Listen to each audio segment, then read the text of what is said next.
우리가 오늘 하나님 앞에 나와서 함께 기도하며 주의 말씀을 듣는다라는 것은요, 세상에서 여러 가지 소란함 속에서 구별하여 따로 모였다라는 것을 의미합니다. 세상의 여러 가지 소리들이 여전히 우리의 귀를 울리고 우리의 마음을 흔드는 이야기들이 참 많이 있습니다. 뉴스를 틀어도 늘 마음이 우리로 하여금 상하게 하고, 주변의 소식을 들어도 여전히 요란함이 우리의 마음을 불안하게 할 때도 많이 있습니다. 외부에서 들리는 요란한 소리들이 우리를 세워주기보다는 우리로 하여금 짓누를 때가 더 많이 있습니다. 외부에서 들리는 소식들만 그런 것이 아니라 나의 내부에서 들리는 소리들도 나로 하여금 세우기보다는 나를 좌절시키고 나도 나에게 실망을 하여서 스스로 포기하고 주저앉고 싶을 때도 참 많이 있습니다. 밖에서 들려오는 소리, 내 속에서 메아리 치는 나의 음성조차도 하나님 앞에 나를 세우기보다는 내가 하나님의 관점으로 나를 보고 하나님의 관점으로 세상을 보기보다는 정말 나의 잘못된 시선에 의하여서, 다른 사람들의 잘못된 시각에 의하여서, 세상에서 말하는 관점에 의하여서 우리를 흔들어 버릴 때가 참 많이 있습니다. 서로가 잘 될 때에는 축복해 주기보다는 어떻게 해서든지 끌어내리려고 할 때도 많이 있고요. 잘 나가는 사람을 보면은 박수 쳐 주기보다는 언젠가는 떨어질 날이 있겠지라고 뒤에서 은근히 그 사람이 떨어지기를 기다리는 마음도 우리의 마음일 수도 있습니다. 아무리 친하고 아무리 가까운 사람이라도 나는 뒤처지는 것 같은데 그 사람은 잘 나가고 있을 때 정말 마음을 다해서 축복해 주기보다는 나는 왜 저렇게 되지 못할까라는 비교 의식과 내가 그렇게 되지 못할 바에는 그도 그 자리에 없었으면 좋겠다, 높은 데서 그냥 확 떨어지면 좋겠고 날개가 그냥 확 부러져 버렸으면 좋겠고, 그래서 승승장구하며 웃으며 살기보다는 애통해하면서 같이 눈물 흘렸으면 좋겠다라는 마음이 우리의 마음이기도 합니다. 이런 것을 잘 표현하는 속담이 사촌이 땅 사면 배가 아프다. 가까운 사람이 잘 되는 것들을 축복하기보다는 속상해하는 우리의 마음이 성도의 관계에 있어서도 그럴 때가 있습니다. 나보다 하나님과 가까운 사람을 보면은 괜히 질투가 나는데 나도 하나님과 가까워져야지 라고 하는 좋은 영향을 받을 때도 있지만 우리의 마음의 상태에 따라서 언젠간 저것도 확 꺾어버릴 때가 있겠지 라고 생각하는 경우도 많이 있습니다. 다윗이 하나님과의 관계가 친밀하고 다윗이 하나님의 기름 부으심을 받아서 앞으로 쭉 나가고 있을 때 그를 어떻게 해서든지 꺾어버리고 끌어내리려고 하는 수많은 소리들이 있었습니다. 요란한 소리들이 다윗의 귓가에 울려 퍼지고 여러 가지 작전들과 어떻게 해서든지 다윗을 위협하고 무너뜨리려고 하는 소문들은 여전히 퍼져나갈 때 다윗이 오늘 시편 62편을 통해서 이렇게 고백을 합니다. 그게 1절 말씀이에요. 나의 영혼이 잠잠히 하나님만 바라며. 5절에서는 자기 영혼에게 이렇게 명령합니다.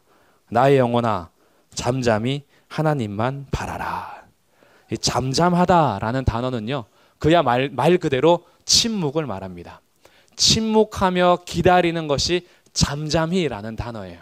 그럼 나의 영혼이 지금 침묵하며 기다리는데 누구를 기다리며 바라나 하면 하나님만 바라보고 있다라는 거죠. 사람들이 나를 향해서 공격하여 끌어내리려고 할 때, 어떻게 해서든지 높은 자리에 있는 나로 하여금 떨어지기만을 기다리고 있을 때 그는 사람들과 동화되지 아니하고 하나님만 바라보는데 하나님 앞에서 잠잠히 있기로 결정했다라는 거예요. 하나님 앞에 잠잠히 있기로 결정하는 그의 삶을 통해서 우리가 기도라는 것이 무엇인지 알게 됩니다. 기도라는 것은요, 한쪽 눈으로는 주님을 의지하면서 다른 한쪽 눈으로는 기회를 엿보는 것이 아닙니다. 우리는 기도하면서도요, 나의 계산과 나의 계획과 내가 꿈꾸는 것들을 항상 엿보고 기회를 노리기도 합니다.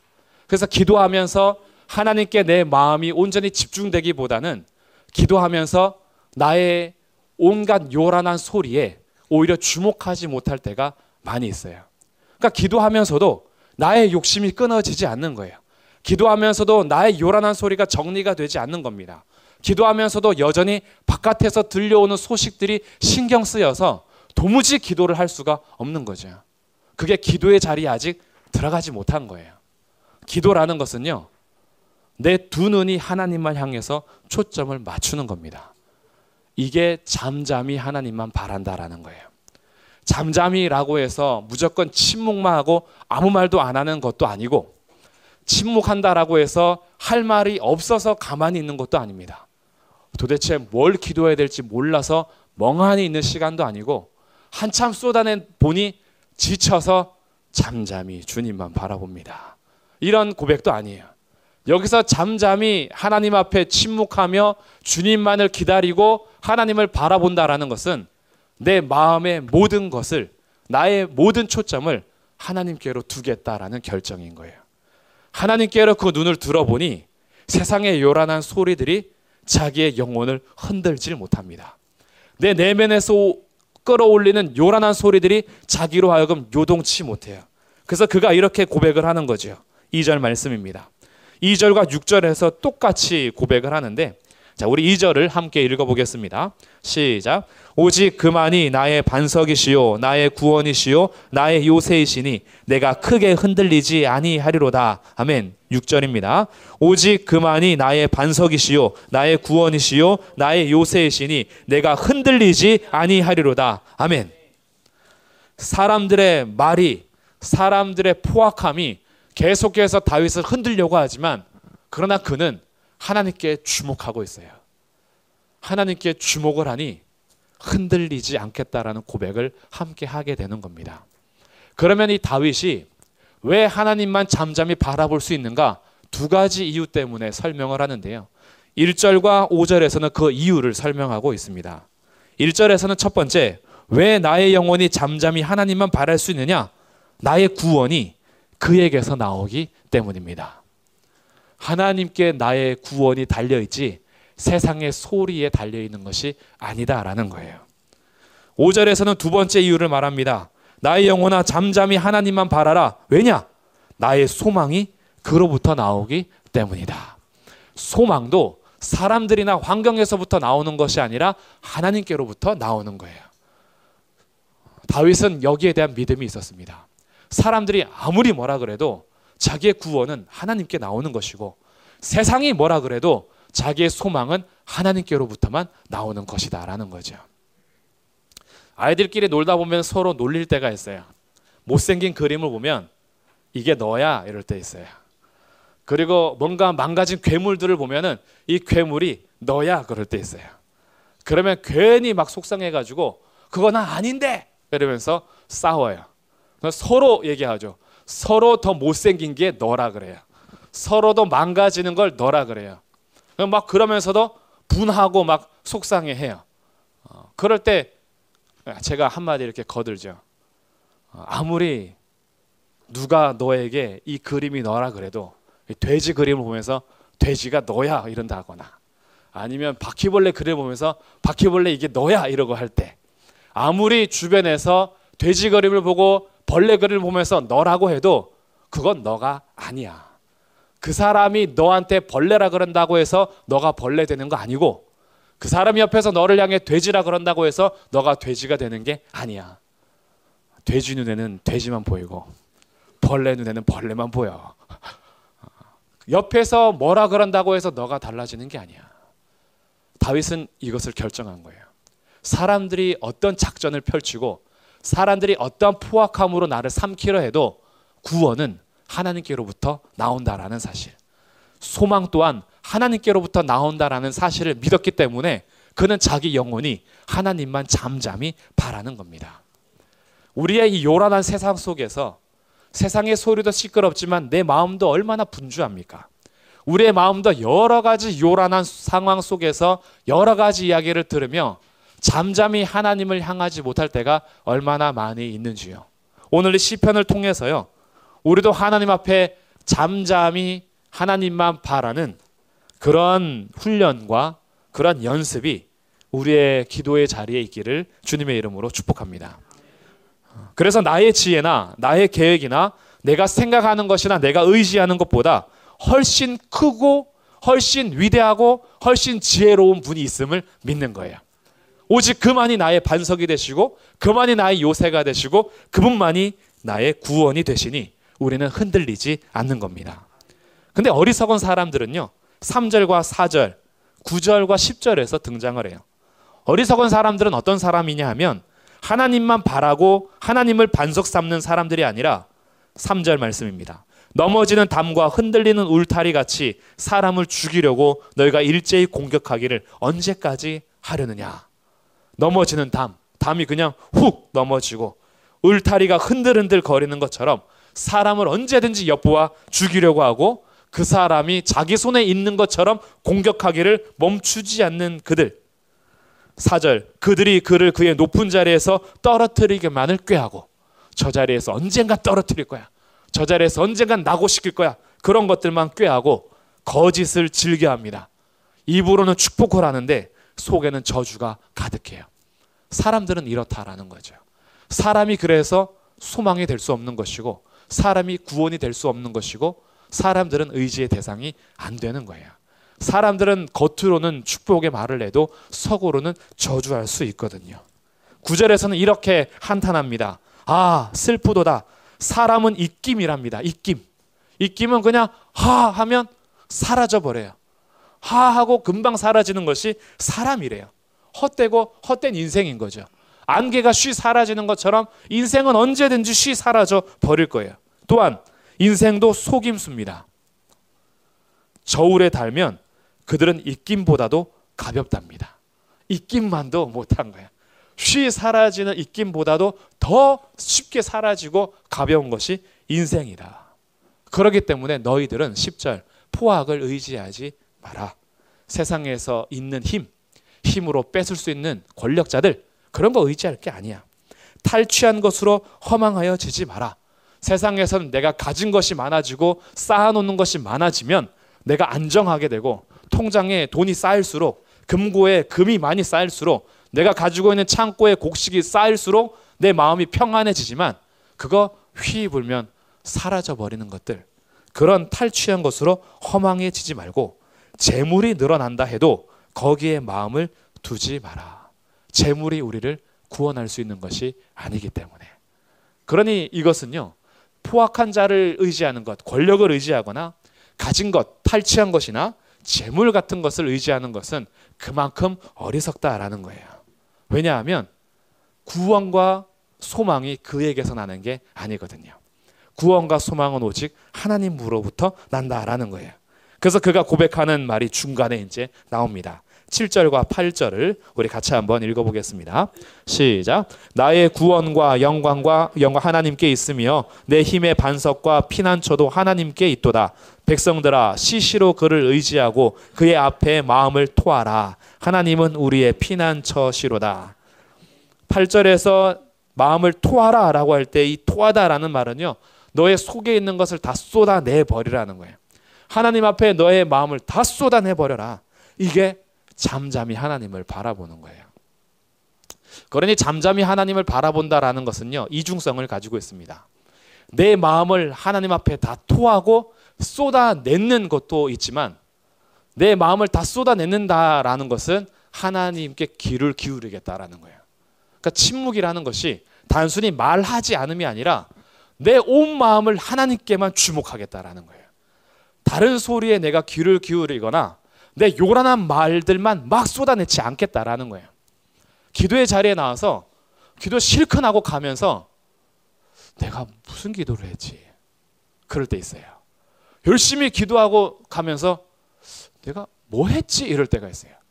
기도하면서 허탈해진다면 그 뭔가 기도를 아직 끝까지 매듭을 짓지 못한 거예요. 기도하다가 뭔가 하나님과 교통함이 없이 그냥 끝내버린 거죠. 내 할 말만 중언부언을 막 했어요. 그냥 생각나는 말을 그냥 막 했어요. 근데 마음에 하나님과 진짜 만난 게 없는 거죠. 내 마음을 진심으로 하나 토해낸 것도 아니고 주의 말씀을 듣기 위해서 침묵했던 것도 아니에요. 이것도 아니고 저것도 아닐 때가 참 많이 있어요. 기도의 자리에서 그냥 습관적으로 기도를 채우고 가긴 하는데 근데 그것이 하나님 앞에서 말씀을 듣지도 못했고 하나님 앞에 내 마음을 진심으로 다 맡기지도 못했어요. 왜냐하면 기도하면서도 한 길로는 다른 계획들을 이미 하고 있거든요. 하나님 앞에 내 마음을 온전히 다 토해내거나 하나님 앞에 내 마음을 다 쏟아내놓기보다는 이미 다른 것들 계산하고 있거든요. 두 마음을 품었으니 두 마음을 품는 자들은 바다가 요동함 같이 그 마음이 흔들려서 이루어지는 것이 하나도 없어요. 그것을 야고보서에서는 의심하는 자라 그래요. 하나님을 향한 온전한 믿음이 없다라는 것은 하나님을 의심하고 있다라는 거예요. 하나님을 의심을 하니까 기도가 올인이 안 되는 거죠. 기도하면서도 다른 방책을 세워야지요. 하나님께서 혹시 안 들어주시면 내 살 길을 찾아야 되잖아요. 그러니까 올인이 안 되는 거예요. 그러면서도 뭐라 하냐면 하나님은 내 기도를 안 들어주신대요. 내 마음을 올인해 본 적도 없으면서, 내 마음을 다 토해내 본 적도 없으면서, 온전히 주님만 바라고 온전히 주님께만 잠잠히 서 있었던 적은 없으면서 하나님이 안 들어주신대요. 아닌데 우리의 구원과 소망이 정말 그에게서 나오는데 주님 앞에 내 마음을 다 쏟아내지를 못하면서도 여전히 우리들은요, 내 살 길을 내 마음대로 찾고 있는 거예요. 내 방법과 내 계획과 내가 하고자 하는 대로 이미 계산을 다 해놓고 그냥 하나님 앞에 한 번, 두 번 그냥 요구하는 것 뿐이에요. 그러면서 결국은 내가 하고 싶은 대로 사는 거예요. 기도하는 게 아닌 겁니다. 기도는 잠잠히 하나님만 바라는 거예요. 그래서 때로는 침묵할 줄도 알아야 돼요. 하나님께서 나에게 말씀하실 때는 거기에 다른 변명을 하지 않는 겁니다. 나에게 말씀하실 때는 아멘으로 주의 말씀을 계속 듣는 거예요. 나에게 주시는 말씀들이 있으면 메모해 가면서 하나님께서 주시는 마음들을 적어 두셔야 돼요. 그래서 기도의 자리에 펜과 메모지가 있는 것이 좋아요. 주님께서 내 마음을 흔들면서 주시는 메시지가 있거든요. 메모지가 없으면 핸드폰에다가 적으셔도 돼요. 가끔씩 제가 기도하다가 핸드폰을 꺼내거든. 메모하고 있구나 이렇게 생각하시면 돼요. 저는 메모하기 위해서 가끔씩 메모지를 펴니다. 기도하면서 주시는 마음들이 있어요. 근데 이게요, 기도할 때 주시는 마음하고 하루 일과를 보내면서 내가 계산할 때 마음하고 부딪힐 때가 있어요. 그럼 우리는 뭘 따라야 될까요? 기도할 때 주셨던 마음을 따라야 돼요. 기도할 때 주셨던 마음들이 있어요. 기도할 때 주셨던 마음이요, 우리의 이성이나 의지를 막 다 혼미한 상태에서 갑자기 주문을 주시는 게 아니에요. 기도할 때도요, 이성이 있어요. 기도할 때도 분명히 생각을 합니다. 그러면서 기도할 때 주시는 마음들을 메모했어요. 그런데 하루를 보내면서 믿음이 사라질 때가 있어요. 내 계산과 내 계획이 여전히 더 살아낼 때가 있어요. 부딪히는 거죠. 그래서 메모를 해야 돼요. 증거를 남겨야죠. 그래서 하나님의 말씀을 따를 것이냐, 내 마음을 따를 것이냐 결정하시는 거예요. 믿음의 싸움이 여기에서 나타나는 겁니다. 그러니까 기도는요, 기도의 자리에서 한마디, 한두 마디 내가 고백했다라고 해서 끝나는 것이 아니라 기도는 우리의 삶 전체를 끌고 가는 거예요. 기도의 자리에서 자기의 삶이 이미 결정되는 겁니다. 예수님께서 겟세마네 동산에서 나의 원대로 마시고 아버지의 원대로 되기를 원합니다. 간절히 기도하시고 그 십자가의 길을 결정해서 가셨던 것처럼 우리의 기도의 자리에서 우리의 삶이 이미 결론이 나는 거예요. 걸어가는 중에 싸움이 있는 거죠. 기도할 때처럼, 말씀 주실 때처럼 나에게 주셨던 말씀대로 살 것이냐, 아니면 여전히 내 방식대로 살 것이냐, 여기에서 넘어짐이 있고 미끄러짐이 있는 것이지 하나님께서 우리에게 응답하지 않는 것은 아닌 겁니다. 우리의 마음을 잠잠히 하나님 앞에 아뢰 보십시오. 주님께서 우리의 영혼을 흔들리지 않게 붙잡아 주실 거예요. 그러니 다윗은 이렇게 고백을 하게 됩니다. 결론에 가서 11절 말씀이에요. 자, 같이 한번 읽어보겠습니다. 11절 12절 시작.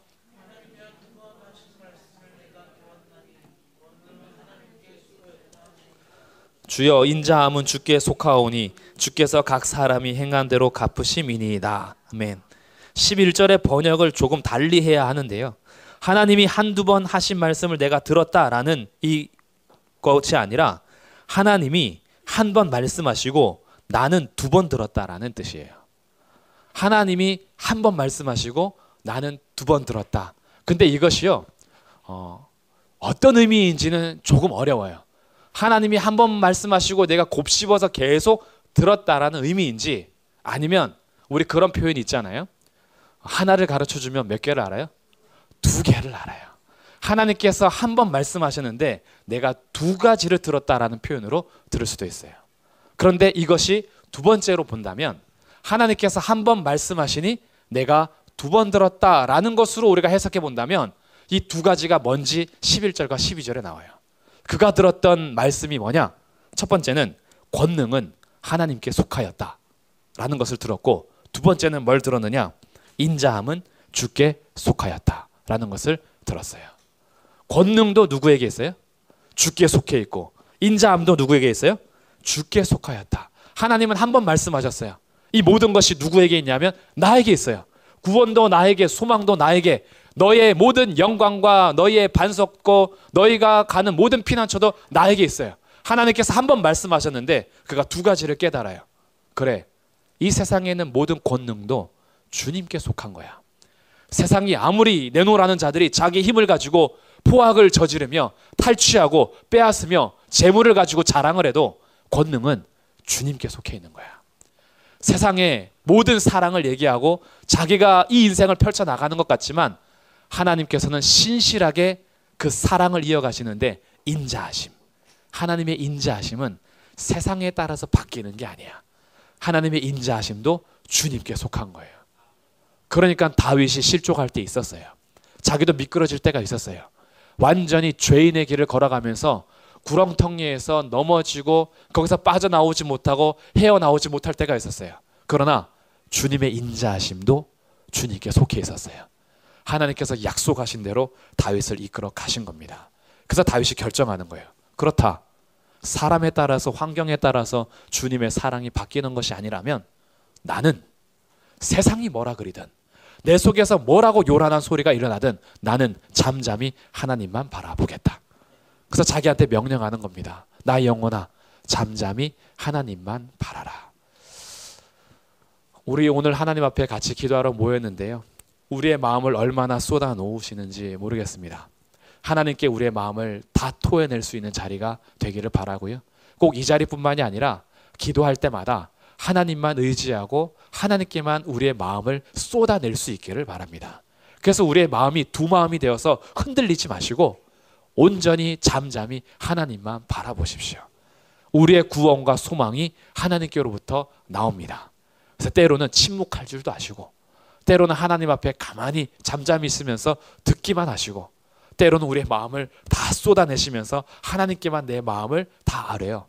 주님께서 우리에게 흔들리지 않고 요동하지 않는 믿음의 확신을 가지고 붙들어 주시는 권능과 하나님의 인자하심이 우리의 삶 속에서도 계속 나타나고 고백되는